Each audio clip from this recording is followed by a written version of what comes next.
Olá, estou de volta com mais um vídeo e continuando o vídeo sobre a missa parte por parte. No anterior eu falei sobre os ritos iniciais e hoje falo sobre a liturgia da palavra. A liturgia da palavra ela é composta pela primeira leitura, pelo salmo responsorial, pela segunda leitura, pela sequência quando é períodos de festa, a aclamação do evangelho, a homilia, a profissão de fé e as preces da assembleia. A primeira leitura, antes de iniciar a primeira leitura, recomenda-se que em períodos especiais, como por exemplo o mês da Bíblia, se faça a intronização da palavra. Então, se houver intronização da palavra, é importante que a pessoa que vai proclamar a primeira leitura, ela entre com a palavra. E a palavra sempre recomendada é o lecionário. Então, a pessoa entra com o livro sagrado, apresenta para a assembleia quando chega diante do altar, depois entrega para o presidente da celebração, ele beija o livro, devolve para a pessoa e ela vai até a mesa da palavra, onde faz uma breve reverência e proclama a palavra. É importante que a pessoa que vai proclamar essa palavra ela esteja adequadamente vestida, com as vestes litúrgicas, que ela esteja também devidamente preparada para fazer essa proclamação. A preparação significa uma leitura prévia, que ela tenha lido, meditado, rezado antes de proclamar a leitura. Vale lembrar também que a primeira leitura, a maior parte dos tempos litúrgicos é uma leitura do Antigo Testamento, exceto no tempo da Páscoa ou em ocasiões especiais, que é uma leitura do Novo Testamento. Quando é o tempo da Páscoa, então são sempre leituras do livro dos Atos dos Apóstolos. Mas comumente a primeira leitura é sempre uma leitura do Antigo Testamento. No final da proclamação, a pessoa sempre diz palavra do Senhor no singular, nunca no plural, palavras do Senhor, não, é sempre palavra do Senhor. E ao proclamar é importante que as pessoas olhem para a assembleia, isso porque nós não proclamamos a palavra para nós, mas sempre para a assembleia. Então é importante que a pessoa que esteja proclamando a primeira leitura ou as demais leituras, ela sempre olhe para a assembleia. Depois da primeira leitura vem o salmo responsorial, que significa salmo de resposta, resposta da primeira leitura. Por isso o salmo sempre tem que estar relacionado com a primeira leitura. Por isso não se pode trocar o salmo, substituir o salmo por outro canto ou por versões do salmo.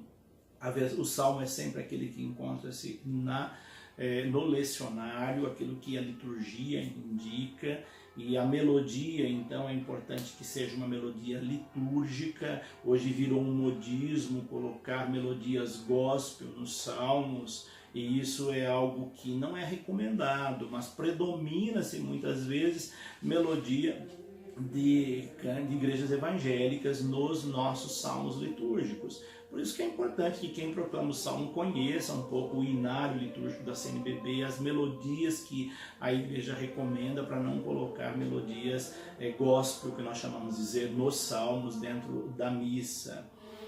O salmista, quem proclama o salmo é chamado de salmista ou cantor dos salmos, está lá no missal romano. Então o salmo ele pode ser cantado, ele deve ser cantado, mas em ocasiões em que não se pode cantar, ele pode ser recitado. O salmo não é lido, o salmo ou é cantado ou é recitado, porque ele é uma poesia. Mas pelo menos que o refrão do salmo seja cantado. Então, se o salmo for recitado, o refrão dele pode ser cantado pela assembleia. E ao colocar uma melodia no salmo, é importante que essa melodia seja uma melodia que a assembleia possa acompanhar, pelo menos um refrão do salmo que a assembleia possa acompanhar. Evite então copiar melodias de músicas profanas para colocar nos salmos. Às vezes as pessoas utilizam melodias de músicas populares, de músicas do universo que não é o universo religioso. Isso não é indicado para os salmos. Por isso eu recomendo que seja sempre o salmo responsorial, seja o salmo indicado pelo inário litúrgico. Mesma coisa, recomendo a questão das vestes litúrgicas. O salmo deve ser sempre recitado ou cantado da mesa da palavra, porque ele é leitura bíblica. Eu já disse isso num outro vídeo, para evitar que seja cantado lá do coral, de um outro lugar, porque é uma leitura bíblica. A leitura bíblica sempre deve ser feita da mesa da palavra. Depois do salmo responsorial, aí nós temos a segunda leitura. A segunda leitura, ela é geralmente uma leitura de uma epístola, de uma carta. Então a entonação da segunda leitura deve ser diferente da primeira, deve ser diferente do salmo. O leitor deve dar uma entonação diferente, como se estivesse de fato lendo uma carta, quando for carta, que na maioria das vezes, a segunda leitura é trecho de uma carta.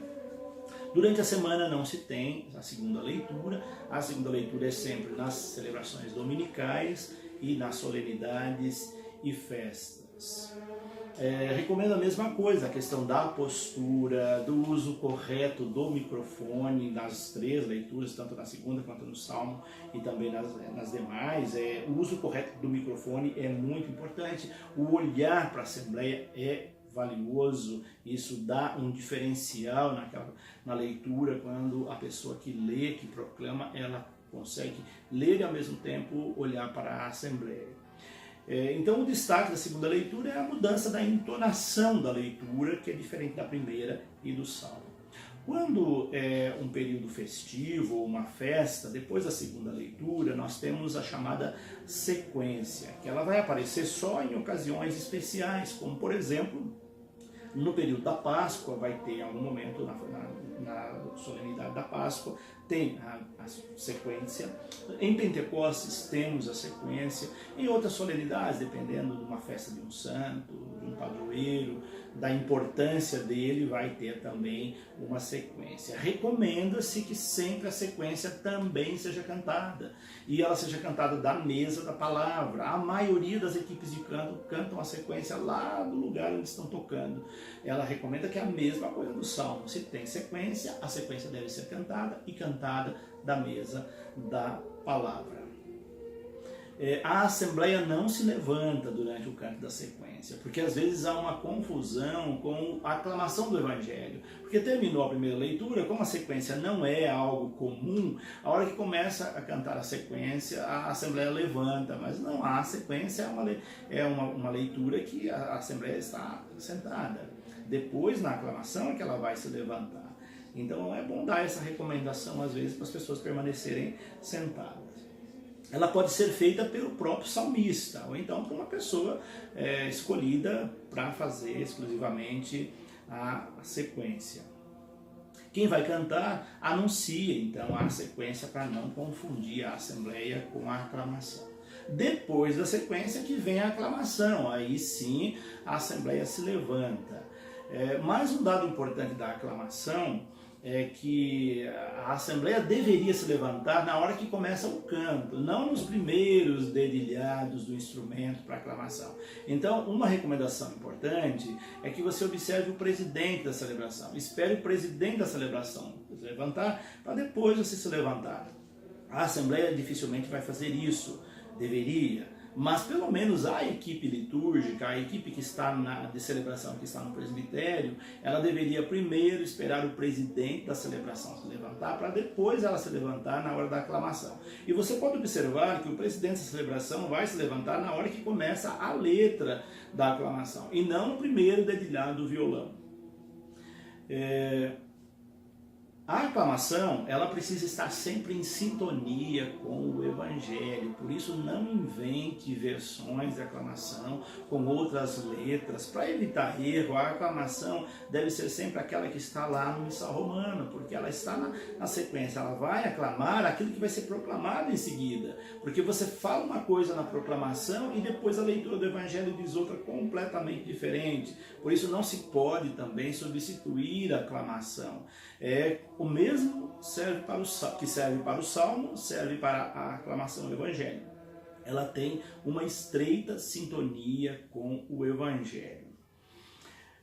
Na Quaresma não se canta o aleluia na aclamação. Às vezes as pessoas estão tão distraídas que acabam cantando o aleluia no período da Quaresma. Então durante a aclamação não se tem aleluia no período da Quaresma.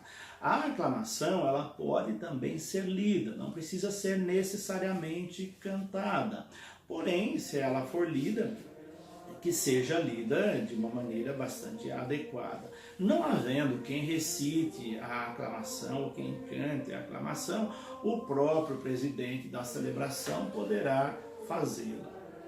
A proclamação do Evangelho, então, vem em seguida a aclamação, aí toda a Assembleia estando em pé. Quem faz a proclamação do Evangelho é sempre o padre ou o diácono, nunca um leigo faz a proclamação do Evangelho. Nesse caso, há um padre concelebrante, geralmente é o padre que está concelebrando, que proclama o Evangelho. Então anuncia-se a proclamação do Evangelho, ou quem vai proclamá-lo, o Senhor esteja convosco. Em seguida dessa anunciação, se for algo, uma celebração festiva, tem o incenso, a incensação do Evangelho com 3 ductos, e depois continua a proclamação do Evangelho. A entonação dada na proclamação do Evangelho, ela deve ser também distinta das demais leituras. E ao término, claro, se diz também no singular, palavra da salvação e nunca palavras da salvação. Terminado a proclamação do Evangelho, pode-se dar os minutos de silêncio, isso é opcional, e em seguida vem a homilia. A homilia eu já disse num outro vídeo, mas aqui eu vou fazer resumidamente, falar resumidamente da homilia.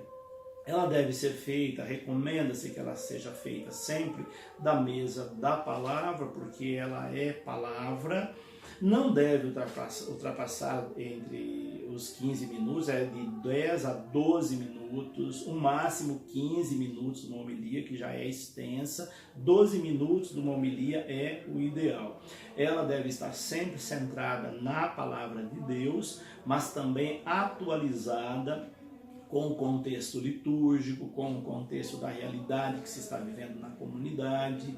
Então essa atualização, ela é significativa na homilia. Antigamente se usava o termo sermão, tanto que a gente tem ali aquela clássica obra do padre Antônio Vieira, os sermões do padre Antônio Vieira, mas hoje não se usa mais a palavra sermão, hoje é homilia, que significa uma conversa familiar, algo ao mesmo tempo simples, mas focado na liturgia da palavra. E ela deve ter uma sequência lógica, princípio, meio e fim. Quem vai preparar a homilia deve ter esse cuidado também para não se perder durante a homilia. E ela deve ser sempre preparada com antecedência.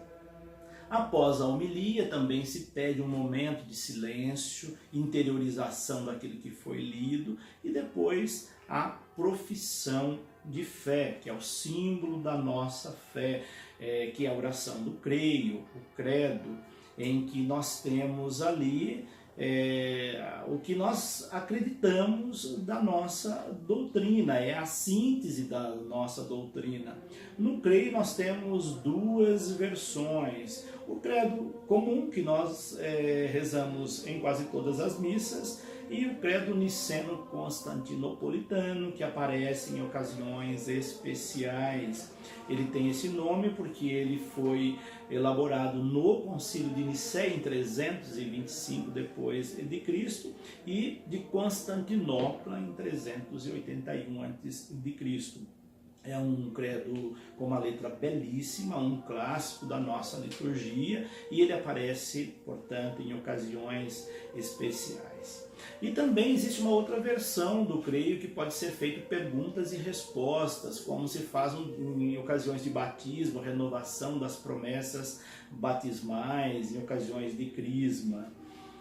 O credo só se reza nas missas dominicais, durante a semana não tem a oração do creio, e ela sempre é iniciada pelo presidente da celebração. E o credo também pode ser cantado, se for uma missa solene, pode-se cantar a oração do creio. Após o creio, vem a oração dos fiéis ou as preces da comunidade, ou também chamado de oração universal. Por que ela chama oração universal? Porque a oração da igreja, a igreja católica é a igreja universal. Ela abarca as necessidades do universo. Então, dentro das preces, ela tem essa seguinte sequência. Reza-se pelas necessidades da igreja, pelos poderes públicos, pela salvação do mundo, pelos que sofrem ou passam dificuldades e pelas necessidades da comunidade local. São esses 4, 5 elementos que aparecem na sequência das preces. O presidente ele faz a introdução das preces, depois um leitor vai fazer a leitura das preces, sempre também da mesa da palavra, lembrando que nós estamos no rito da palavra, as preces na mesa da palavra, e depois o presidente conclui com uma breve oração, faz uma conclusão que pode ser espontânea ou pode ser aquelas que vêm prontas no missal romano. E a Assembleia sempre deve responder às preces. E quando tem ladainha de todos os santos, uma missa solene, por exemplo, substitui-se as preces pela ladainha de todos os santos. Se você ficou com alguma dúvida ainda, você pode consultar o missal romano, pode consultar o cerimonial dos bispos, que ali tem todas essas e muitas outras indicações. No próximo vídeo, falo da liturgia eucarística.